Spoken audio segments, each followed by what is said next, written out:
Absolutely.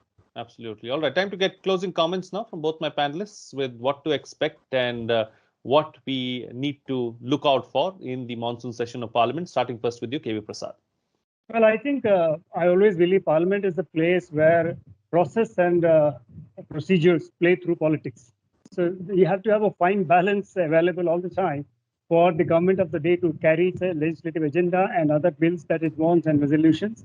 And on the other side, the opposition too has to manage these contradictions to try and push what it wants to convey to the government through the parliament. So this is always a tussle between the parliament inside the parliament that we witnessed. So it's a fine balance of politics, process, and procedure, as I mentioned. To look at the broad picture, I think the government would like to push the maximum of the legislative agenda. The ordinances have to be replaced because, or else you have a constitutional issue that they have to be repromulgated or they elapse.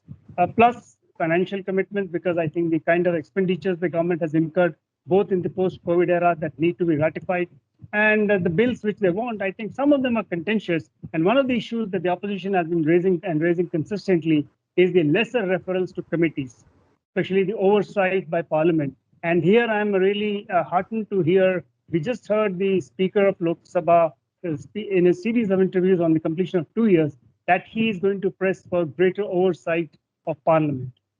Absolutely. And Sunil Choudhary, close the show for us with your concluding remarks. I think the government would try to focus its preparedness to handle the wave 3 for the COVID-19, besides the expansion of the vaccination drive.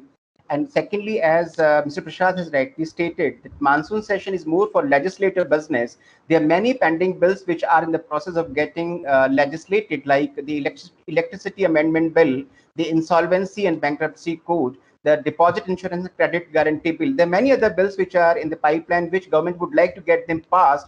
And finally, I would say the government would see that opposition and the government, both on the platform of the parliament, should see as both are working, converging on many important issues which actual nation expects from the government and the opposition.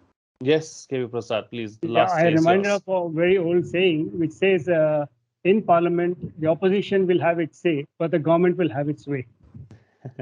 Absolutely. Let's see how it goes. On that note, we'll call it a wrap on this edition of Big Picture. Thank you to both my guests for joining me on the program and putting things into perspective for us. So what's coming out of this discussion is that we can expect a stormy monsoon session of Parliament with both the opposition and Treasury benches pushing hard their agendas.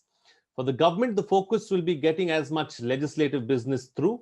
The opposition is going to focus on issues like the farmers' protest, pandemic, and several other issues relating to the economy.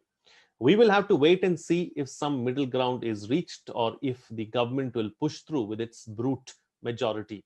The onus is on both sides to have a productive session in the interest of the nation and its people.